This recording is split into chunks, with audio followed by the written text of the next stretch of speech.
Hello and welcome to Office of Harvard. We're here doing the books of April 2026. This was a really good reading month. I found some books that I really enjoyed and I challenged myself with each of these. So, okay, this is the stack. It's very hard for me to lift, so I won't hold it too long. First book is The Autograph Man by Zadie Smith is my first line game. So this book starts with the opening line. He has the ability to imagine himself a minor incident in the lives of others. It is not an abstract thing. So I chose this one because I've done a setting line, I've done a theme line, I've done a plot line, and this one is a first line that starts with character. And The Autograph Man is a book that I actually didn't know very much about. I'd read White Teeth by Zadie Smith and I really enjoyed it, and I read The Fraud and did not understand how the same person wrote those same two books.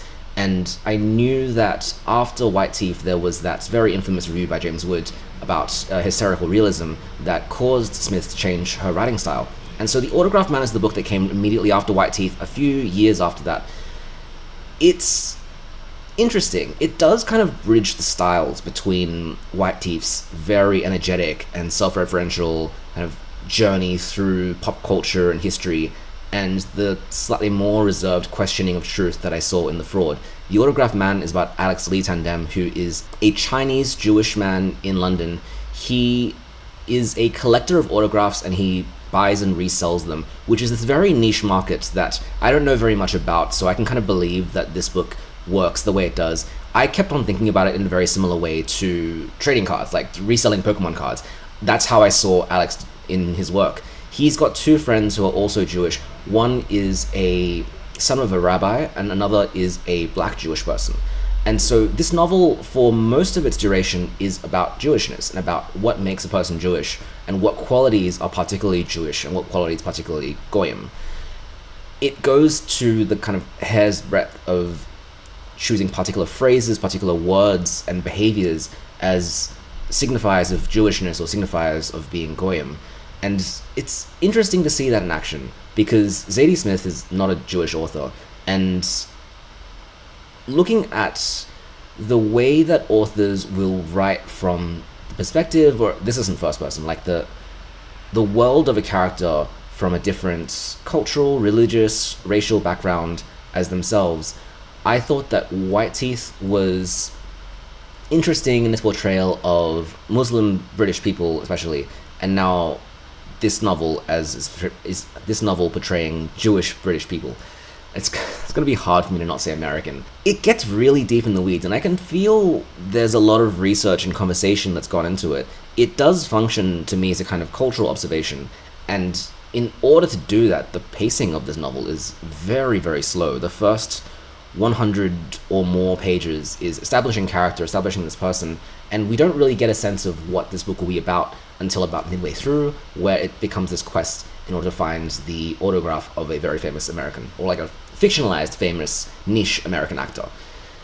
I think it's fine. I think it's a book that makes me very reflective and makes me think about not just Jewishness and not just celebrity and memorabilia and collecting, but also the nature of fiction and the nature of truth, the rights of an author, given their amount of research and closeness to a subject, to write about something that's not from their own personal experience. And this, to me, is quite mirrored in Alex's experiences. He starts writing the life story of this celebrity that he admires to the celebrity, and he starts trying to predict what kind of life that she leads, purely based on his admiration of her. And ultimately, it just ends up in interesting discussions of what truth is and what narratives are and what consequences our decisions and our views of the world might have on another human being. Like, if you view an actress in a certain lens, if you view them because of what you think they are based on their films and based on your adoration of them, and then you meet them in person, like, what does that make that person to you? How can you respectfully address the fictional version of them that you've made contrasted to the actual real person that you are meeting and needing to pay respect to? It's interesting, and it doesn't give any definitive answers, but it did make me think quite a bit. I would give it a 3 out of 5, though. I did not enjoy it quite as much as White Teeth, and the whole time I was thinking, pacing, like, what is the significance of this? And although the sentence structures are about as fun as White Teeth, there are some really funny sentences, and the narrator is a very interesting person. I think they just do a lot of strange things, and I wish that there was more rhyme or reason to it. I can't really describe why I didn't like it as much, but I think I experienced a similar effect to a lot of people who read this the first time and expected that kind of explosive, exciting read that White Teeth was. This is a bit more muted, and it feels like it's missing something, and I can't quite explain what. Book number 2, My Loose Ends, Howard's End by E.M. Forster. I have a ongoing challenge to read one book from every year from 1900 to this year, and this is the last one. This is the finisher. So whichever year this was published in, I will show it up on screen. This was about a fairly wealthy English family whose children are making money through various colonial exercises in Nigeria, in India, and all around the world. It's complicated. It's about the marriage between, or the relationships that arise between two families, one which is somewhat middle class and one which is somewhat upper middle class.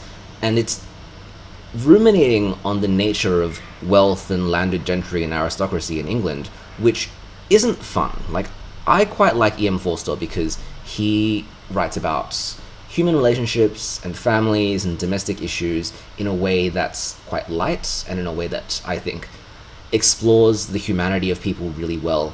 He's writing in a time where I can very much feel that people of the upper classes didn't think very highly of people in the lower classes, and he, as an author who was still fairly well off, was also very cognizant and very empathetic towards all people, and that makes his works quite enjoyable and palatable to me in a way that a lot of early 1900s fiction just isn't. And Howard's End kind of does follow this pattern. It depicts these wealthy landowners as not entirely inept, but they do hold prejudices against other characters that make it hard for them to have meaningful relationships and make it hard for them to see the very real struggles of people who aren't as well off as them. They continue to try and justify the right they have to hold on to their money and to dictate the future of what Britain might look like, even when they don't have a lot of justification for doing that. Like, yes, their ancestors did make money, but doing so at the cost and exploitation of other people around the world. This novel doesn't quite get as post-colonialist as A Passage to India, which is a book that I really quite admired, even though there's a lot of problems with that. This one is slowly starting to realize the problems that exist with landed gentry. It, to me, feels very intermittent and very transitional. When I read a novel about Victorian England, especially the high class in Victorian England, I can set that aside and think that's a really long time ago. That's like reading about Julius Caesar for me, right? Like, it's like, I know that kind of mindset still pervades and still affects our political and economic systems today, but I can also see that so many generations ago, that doesn't affect me that much today. Whereas I do think that the kind of beliefs that are espoused in Howard's End do kind of trickle down, and the next generation of characters in this book will then become the people that are directly connected to people of my age. And so yes, their attitudes towards who should have money and how should money pass on in relationships, how do we form relationships, whether it's based on love or based on social standing or based on compatibility, that's all still very interesting to me. And it results in this novel that's mostly people in a room having conversations with one another.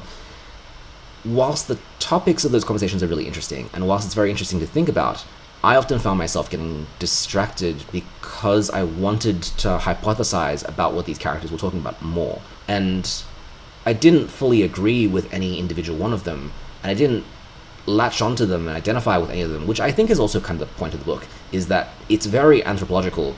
You sit outside both these families, and you watch them go about their conflicts and go about their relationships, but you yourself don't feel like you are any one of them. And as a book that I think captures a particular time and place and feeling, this is pretty successful. But I also think that I've read and loved a lot of E.M. Forster's work. I really enjoyed Where Angels Fear to Tread. I really enjoyed A Passage to India. Those books combined a lot of social commentary with a core family drama story. And whilst this book does do those things, it is a family drama relationship story and it is social commentary. I think it leans more on the social commentary side, and the family drama just doesn't grip me in quite the same way. And yet I still really respect it, and I think this book is much better at its social commentary than Where Angels Fear to Tread and A Room with a View. But I think I categorize it in one of those books that I view quite academically. I feel like I've studied having read this book. I feel like I'm at a university course having analysed social conditions in 1910s England. And that's fine, that's interesting, it's a break. It's not what I love the most about reading, and it's not the book that I love the most from this author. So I would still give it a 4 out of 5. I think the amount of information and insight this has is tremendous, and I think it's such an accurate, well, I mean, I can't say accurate, but I think it's such a valuable portrayal of how this author viewed life and social class in the 1910s. It's good. It's, to me, a tough read, and not the most entertaining, but it's good. Immediately after I read Canon by Lee Lai, this is a graphic novel. I read this for Rule of Cool because it's very, very cool. I don't have much more to say about this other than I think it's fantastic. It is a tremendously emotional work, and it shows characters kind of in the most vulnerable states, but also at the most passionate emotionally. It really doesn't shy away from the complexity of human relationships. There's just this tenderness to it that I really, really enjoy. I love these portrayals of everyday kind of working life, of working in a restaurant or working on a dream of writing or being somebody in this big city of Montreal. And these characters to me just feel really real. They feel like people that I might have met or talked to. And to have this vulnerable moment for each of them spoken into being, I think helps me appreciate my friends more and appreciate the connections and relationships that I have more. I think that when we think about verisimilitude in fiction, and maybe this gets a pass because it's a graphic novel and not just straight words, but even then I think just making a character, making relationships, and making a city and all of those things, those interactions, feel so believable is a really difficult thing to do, and I think this book succeeds entirely. So I give it a 5 out of 5. I really enjoyed it. I was really grateful also to hear the author read a bit of the work and to hear about the process behind making it. It's very cool. It's something that, I mean, content warning, of course, for anxiety and mental health and kind of coercive relationships, but all of those things come together to portray life and people in a way that's very familiar to me, and I think it works very well.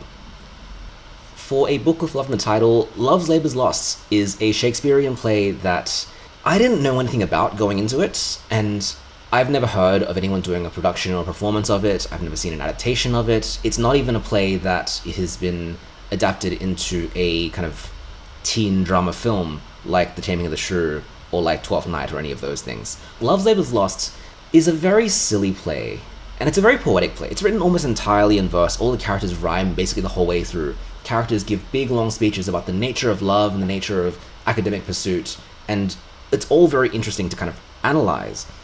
But then I think about how fun this play would be on stage, and it's just not the kind of energy that I feel like a lot of Shakespearean comedies have. Shakespearean comedies to me are mostly about deceptions and mistaken identities. It's about powerful emotions and love and unexpected happenstances, I find. They have a really fun outlandishness sometimes that is fun to describe.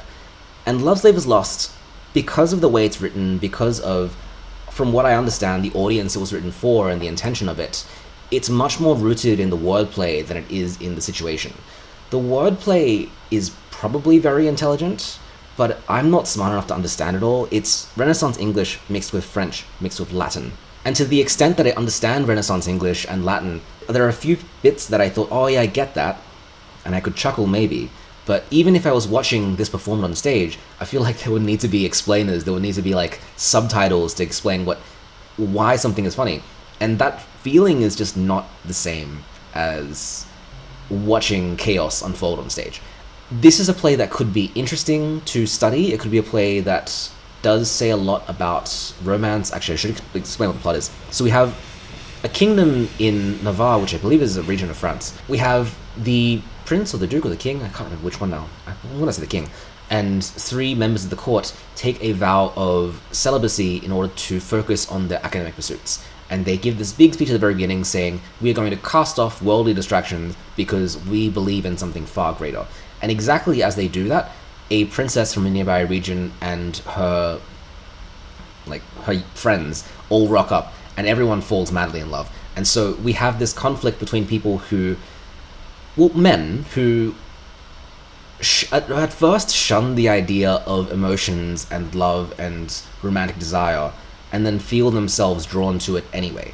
And that is kind of funny.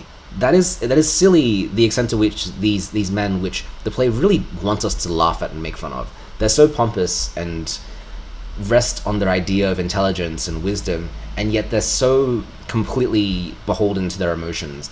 The women also have really great speeches. They express themselves really well, and they're not kind of a simple object of desire that can happen sometimes in Shakespearean comedies. All of these things are fine, but the actual entertainment value of this play to me is a bit low, specifically because of the way it's written. I just think that in its attempt to make wordplay and its attempt to make mythological references and linguistic references and jokes that appeal to what were then intellectual audiences, it makes this play so much less accessible to a modern reader.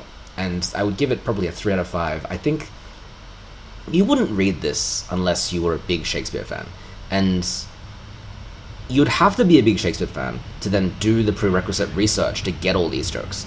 And when you do get them, they're pretty clever. A lot of work went into this play, and I'm sure people in the 1600s laughed their asses off. But me today, I'm just it's fine. It's okay. For the Booker Prize winner, the Finkler question by Howard Jacobson is sometimes referred to as the worst Booker Prize winner. It's a comic novel, and I didn't know anything about it going into it, and only midway through reading the book did I actually pay close attention to the cover and notice that this is it's a keffiyeh. And Howard Jacobson is a Jewish author, and this novel is very much about the Jewish identity. In fact, the title, The Finkler Question, is about the protagonist's relationship or friendship with a man named Sam Finkler, who, for the protagonist, is the embodiment of Jewishness. And so he refers to all Jewish people as Finklers, thus making the title of this book really something that I don't want to say out loud on a YouTube channel. So it is interested in what it means to be Jewish in the same way that The Autograph Man is interested in the same question. But this book...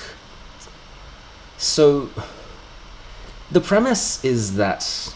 Well, first of all, this book to me is very, very similar to a book like The Old Devils, where it's just a bunch of middle-aged, kind of aging men chatting for the most part. It doesn't have a core plot or driving theme. Instead, a bunch of things happen to these people, and they just kind of gather and discuss it and react to it.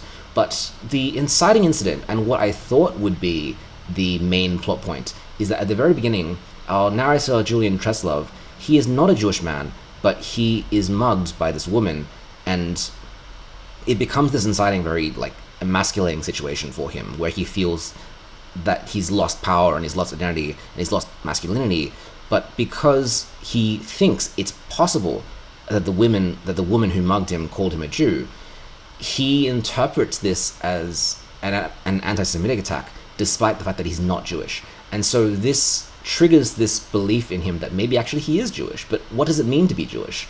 And how do you define Jewishness? He goes to his 2 Jewish friends, Sam Finkler, who is an anti-Zionist and creates this movement on a radio show to explore what it means to be Jewish whilst not supporting Israel.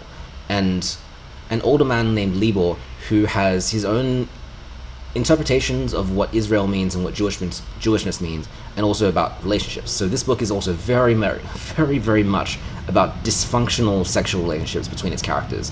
It has some of the strangest sex scenes I've ever read. The interpersonal relationships in this book are genuinely quite catastrophic. The way that these characters, and especially the men of this book, fail to understand and connect to women is baffling to me. And I guess it's comedic. I guess we do laugh at the expense of these characters and their very warped attitudes about what masculinity and what relationships really mean. But if we have this posture where everything these characters do is ridiculous, then what can this book really say about Jewish identity and the relationship between being Jewish and Israel and Palestine, which, for a book written in 2010, very, very interested in something that today remains very, very relevant. I think reading this book with the knowledge of what the political situation and the war is like today, and also of what Howard Jacobson has said about this conflict currently, I think it's interesting that this book presents a view of Jewishness where the ideas of Zionism and anti-Semitism are massively complicated. They're not a simplistic discussion that if you believe in X, you must believe in Y, because at its core are 3 or 2.5 Jewish characters who embody Jewishness in extremely different ways. As our protagonist, who is expressing interest in Jewishness, is engaging with these people and trying to figure out what it means to be Jewish. Like, is it the holidays and the festivals that you observe? Is it the food that you eat? Is it the gatherings that you go to? Is it the people that you speak to? Is it the way that you look at the world and the way that you solve problems and negotiations? Is it your name? Is it your anatomy?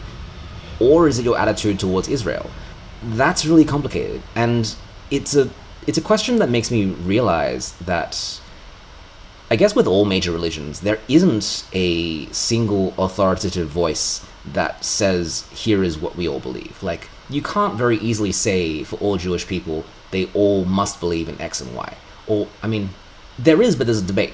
And in the same sense, for all Christians and all Muslims and all Buddhists and all Hindus, all of that is the sense of, yes, there are central texts and yes, there are central beliefs, but there are also lots of gray areas that people will disagree on forever. And this book kind of makes a joke of that.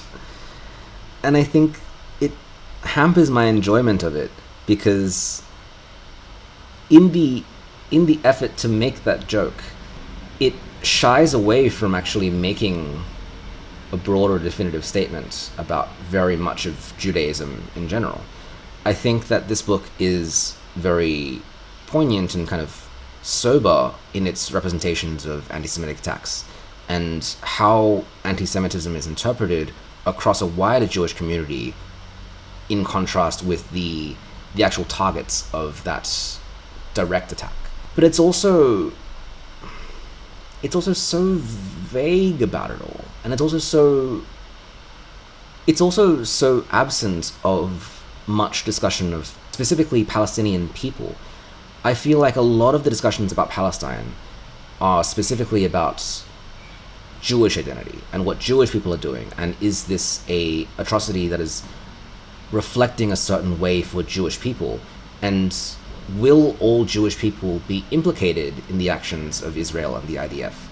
And is that determined by Jewish people themselves, or specific anti-Zionist movements within Judaism, or the wider public that might interpret things in certain ways and might respond to all Jewish people in certain ways? Like, that's a very, very interesting question at its core. I just kind of wish that it wasn't a discussion that was had by these characters that are so difficult to like because of how frustrating their dialogue is sometimes, and how poorly they relate to the people around them, and how often unsympathetic or unempathetic they are. I think I wanted it to be more of a literary work, but the humor in this book is working against that. And I think also, to an extent, or to a very large extent, I don't understand Jewish humor. And I think that's something that shows the limitations of my wide reading, is that I'm sure I have read a lot of works by Jewish authors, but not many where I've specifically thought this author is Jewish and I should look at their exploration of certain themes as a representation or as an exploration of Judaism. This book is one of the only ones I've read, along with The Autograph Man, that seems very explicit on doing that. And so all of this, just in my reading, didn't quite come together. I wouldn't call this the worst Booker Prize winner. I think that title for me still goes to Vernon Godlill. That book I really quite disliked. And this book is just something that I just don't think I fully get. This book causes me to reflect but I don't feel like I understand a whole deal more having read it. I hope that my discussions kind of made clear why I feel this way, because this book is fine. It's quite hard to get through because of its lack of pacing, and because really just a lot of conversations from characters that I didn't personally like, and I don't think I was supposed to like. And its ideas, gosh, I would give it a 2 out of 5. I think it's very unfocused for me, and when I read a book, and my primary thought through the whole time is, I wish I was reading something else. Like, I wish that it was tackled a very different way. Then it doesn't really reflect very well on my overall enjoyment or assessment of it. Wow, that was a really hard one to review. The Devil's Pool by George Sand is a book that is a lot easier than I thought it would be. George Sand is a French author who, in her time, was tremendously renowned. Like, there is a big list of very famous male authors who, at their time of writing, sang the praises of George Sand, and she is known for being a more kind of psychological author.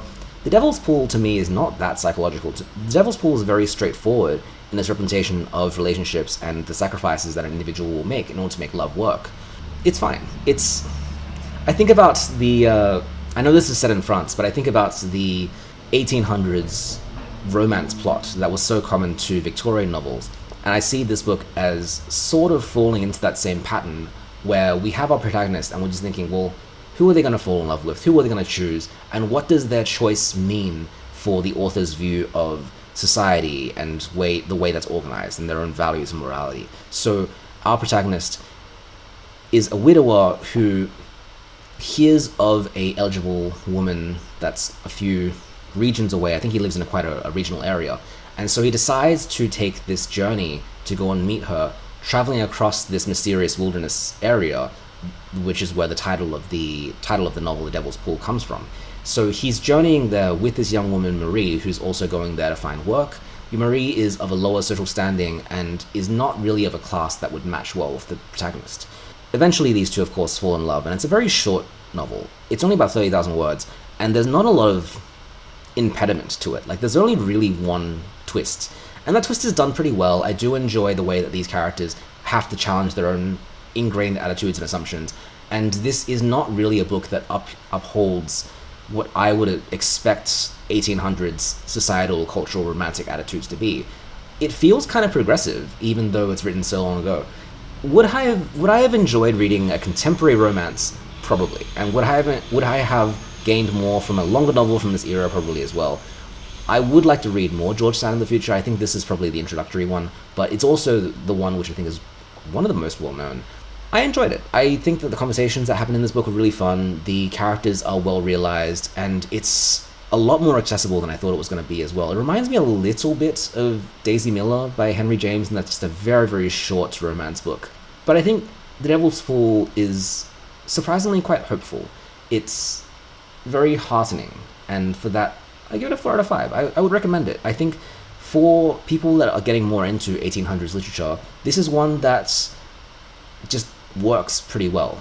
Station 11 by Emily St. John Mandel is a post-apocalyptic novel that jumps back and forth between kind of 1910s Toronto and a post-apocalyptic Canada and the United States after a flu epidemic has wiped out most of the world population. This feels like watching a Netflix show. This feels like how I would expect most post-apocalyptic works to go, and it doesn't surprise me that much. I feel like it's kind of following a thread that I've tread before, and it does have a little bit more of a literary bent. I believe it's actually prescribed in high school for Victoria, or was in the past. This edition, certainly, I bought it in Victoria, and it is annotated for the first 4 pages only, so I definitely feel like someone tried to study this in the past. It's a decent action story. It is hopeful about humanity in its darkest times. It believes that people will eventually preserve art and preserve performance, and life will go on despite what tragedies occur, that people at their heart, for the most part, are altruistic. And although people might lose their way, we will follow people, and people will triumph when they love one another and they care for one another. They recognize the intrinsic value of all human life, of human creativity and performance, and that's fine. Like, that's a theme that I kind of expect from post-apocalyptic fiction, and there's not a lot in this book that really, really surprised me. I was kind of interested that one of the characters that the 2010s timeline focuses on is Arthur Leander, who is a Shakespearean actor. He dies while performing King Lear, and this book is pretty interested in his social life, in his wives, in his interpersonal relationships, in a way that makes me wonder, well, the second half of this book is a post-apocalyptic adventure journey through a bleak human environment. So what is the significance of an aging performer's kind of sordid life affairs? Those two spheres, like, sort of reconcile at points, but they are also two very different narratives. And I guess it does give this sense that there is a past and a future, that things do change significantly after this flu event. And it is a novel that came out before COVID, so it is playing on those anxieties of the pandemic narrative. But I was just not overwhelmed by it. I was just kind of whelmed. Like, I think the way I describe this book is a familiar story, a gripping story, a well-told story, a entirely fine story. I would give it a 3 out of 5. And lastly, Circe, while they got real dark real fast. This is the second novel by Madeline Miller. It is exploring the life of Circe, who is, I want to call her a side character in the Odyssey, but that's really what she is in that epic poem, is that she is someone who briefly distracted Odysseus in his journey back to Ithaca in the Odyssey.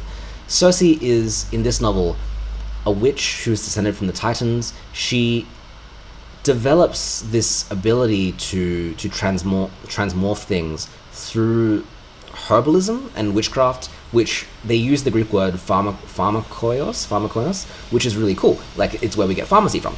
I really like this. I really like the way that I think Circe is a more interesting character than Achilles from the previous novel, Song of Achilles. Circe is morally more complicated, and she is also connected to more divine figures than Achilles was.